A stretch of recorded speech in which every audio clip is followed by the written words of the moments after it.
Aku belajar bahasa Jepang kurang lebih sekitar 6 bulan di Indonesia karena pada saat rekrutmen ada tes bahasa Jepang. Dan bahasa Jepang itu bisa diukur dengan mengikuti ujian JLPT atau bahasa Jepangnya Nihongo no Rokushiken. Nah, apa itu JLPT dan bagaimana belajar bahasa Jepang? Langsung saja kita bahas.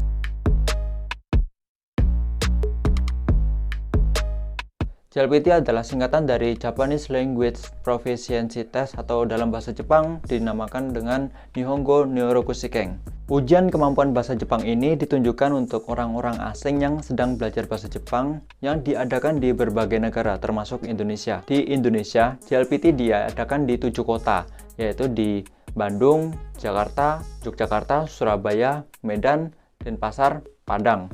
Di dalam JLPT terdapat 5 level, yaitu level N5 sampai N1. Level N5 adalah level yang paling mudah, sedangkan level N1 adalah level yang paling sulit. Bahkan orang Jepang pun kalau tidak belajar mungkin tidak lulus. Pada bulan Desember 2020, aku mengikuti JLPT level N3 dan hasilnya seperti ini. Memang nilainya nggak sempurna, nggak perfect, tetapi setidaknya dapat nilai yang lumayan lah. Dan di video ini aku akan memberikan tips dan buku apa yang aku pakai untuk bisa lulus JLPT.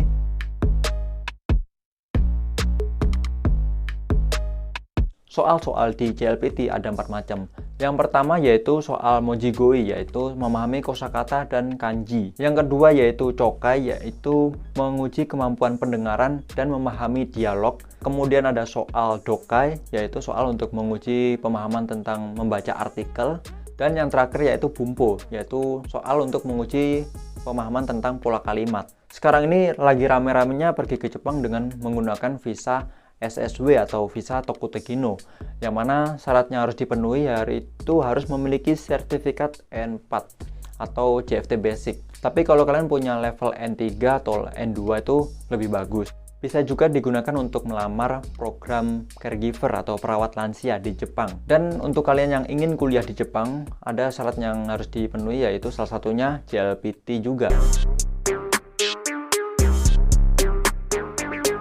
Ketika aku masih rekrutmen, aku sama sekali nggak ngerti apa itu bahasa Jepang. Bahkan aku nggak ngerti hiragana, katakana, kanji itu aku sama sekali nggak tahu. Setelah rekrutmen aku lolos, nah ada waktu sekitar 3 bulan untuk ada tes bahasanya. Waktu itu karena bahasa Jepangku masih nol, jadi aku memulai belajar secara mandiri menggunakan YouTube, buku bacaan atau di internet, belajar nulis-nulis hiragana sama katakana sampai hafal. Sampai akhirnya ada pemanggilan tes medical check up. Ketika itu kan ada teman-teman tuh banyak. Yang satunya tuh udah pinter bahasa Jepang, pinter pola dasar, pola kalimat dasar itu mereka udah paham. Sedangkan aku sendiri masih hiragana katakana. Dan akhirnya setelah itu aku masuk LPK yang mana khusus untuk membantu peserta pergi ke Jepang, khususnya lewat jalur IM. Ketika sudah sampai di Jepang, aku belajar bahasa Jepang secara mandiri atau otodidak tanpa sekolah bahasa Jepang. Kebiasaan pun mulai berubah. Paginya kerja, pulang kerjanya belajar bahasa Jepang. Dan kebiasaan-kebiasaan pulang kerja habis itu belajar itu aku lakukan ketika menghadapi ujian JLPT.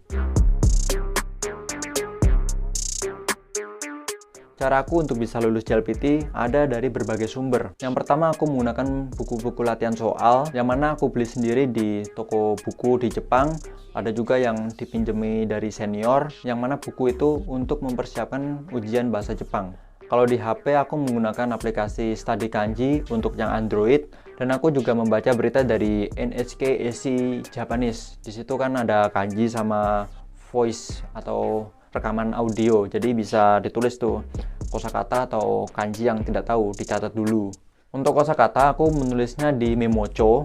Ketika ada tulisan kanji di jalan atau di merek produk tertentu aku tidak tahu, aku tulis dulu, nanti setelah aku ada waktu luang, aku cari di kamus. Dan yang suka anime nih, bisa juga kok belajar bahasa Jepang dengan menonton anime. Itu untuk melatih percakapan sama pendengaran. Kalau aku sih sukanya nonton Kakegurui. Hal-hal yang aku ungkapkan di atas tadi itu tidak gampang untuk mempraktekannya. Karena tujuan ke Jepang itu bukan untuk belajar mendapatkan N1, tapi memang bekerja untuk perusahaan. Tetapi kalau memiliki sertifikat N1, N2, N3 itu juga menjadi nilai plus ketika kita melamar kerja di perusahaan. Bisa juga menjadi translator atau penerjemah di suatu perusahaan, atau bisa juga mendirikan sekolah bahasa yang memberangkatkan ke Jepang. Jadi kesempatan untuk peluang itu lebih besar ketika memiliki sertifikat ini.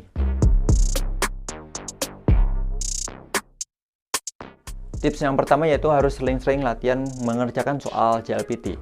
Karena yang dikeluhkan peserta ketika ujian yaitu tidak ada waktu untuk mengerjakan. Mereka kehabisan waktu karena soalnya ada yang sulit. Tentu saja kalau kita mendapatkan soal yang sulit, ya kita kerjakan dulu.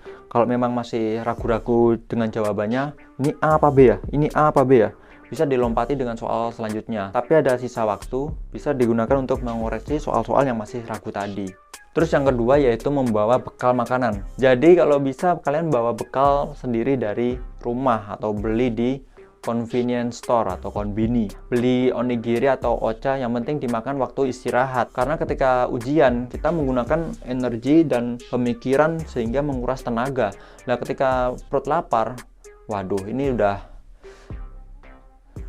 bahaya banget. Jadi kalian harus mempersiapkan bekal kalian sendiri. Dan yang tips ketiga yaitu istirahat yang cukup. Karena ujian ini diadakan waktu jam 12 atau jam 1 siang. Nah, di jam-jam ini biasanya orang-orang kan ngantuk atau tidak fokus ketika mengerjakan soal karena ngantuk. Apalagi pas ujian listening atau cokai. Ini paling Nah, ketika ngerjain ini nah, yang habis dikatakan sama dialog tadi, dialognya nggak tahu nanti isinya apa yang dibahas. Karena pertanyaannya pasti dibolak-balik supaya kita nggak fokus. Nah, ketika waktu inilah yang paling penting. Kita harus fokus dan terjaga ketika mengerjakan soal. Oke, demikian video kali ini. Jika kalian ada pertanyaan, tips, atau kritik, saran, bisa menambahkan di kolom komentar di bawah ini. Nanti kita diskusi di bawah. Kalian bisa follow Instagram aku di ardivakuvaku. Dan jangan lupa subscribe, like videonya jika bermanfaat. Sampai jumpa di video berikutnya.